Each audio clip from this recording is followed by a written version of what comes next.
बच्चों आज आपके लिए कक्षा 10 के विद्यार्थियों का है वही प्रश्न है, वास्तविक संख्याएं का प्रश्नावली 1B का है।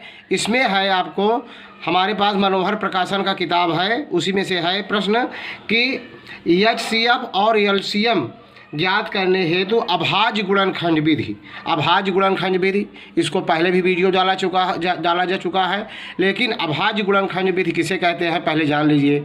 किसी संख्या का अभाज्य गुणनखंड करना। अभाज्य संख्या क्या है?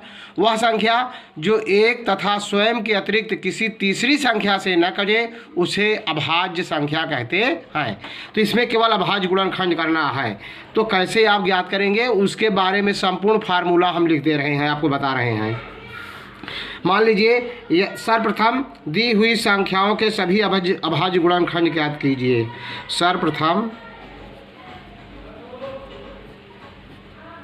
सर्वप्रथम दी हुई संख्याओं के सभी अभाज्य गुणनखंड कीजिए।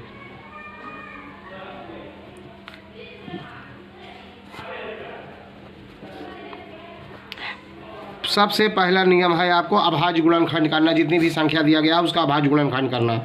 दूसरा स्टेप में इसके बाद आप क्या करेंगे, 2 या 2 से अधिक, 2 या 2 से अधिक संख्याओं का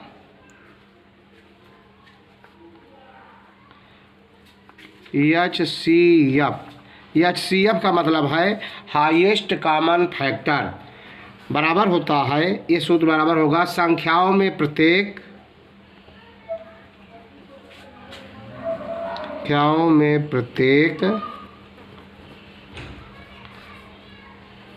उभयनिष्ठ गुणनखंड। आप गुणनखंड जो करे रहेंगे अभाज्य गुणनखंड वही है। अभाज्य की सबसे छोटी घात, सबसे छोटी घात का गुणनफल। अब इसमें HCF के लिए है, हाईएस्ट कॉमन फैक्टर के लिए है। तीसरा है अगर आपको LCM ज्ञात करना है तो 2 या 2 से अधिक संख्याओं का LCM मतलब लीस्ट कॉमन मल्टीपल। अगर आपको ज्ञात करना है तो यह बराबर किसके होगा, संख्याओं का अभाज्य गुणनखंड, संख्याओं का प्रत्येक अभाज्य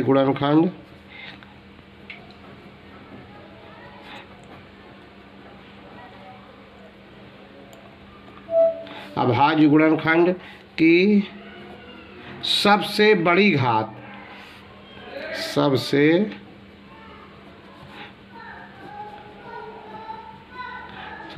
घात का गुणनफल।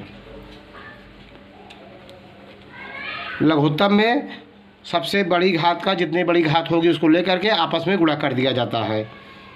और इसके संबंध क्या है, अगर किन्हीं दो धनात्मक संख्याओं, किन्हीं दो धनात्मक पूर्णांकों का, जैसे A व B दो अगर पूर्णांक है, जहाँ इनके जगह पर आप 6, 8 ले सकते हैं, कोई भी अंक ले सकते हैं, तो A बराबर होता है संख्याओं का गुणनफल बराबर होता है महत्तम समापवर्तक गुणे लघुत्तम समापवर्तक। संख्याओं का गुणनफल बराबर मासा गुणे लासा, एक सूत्र।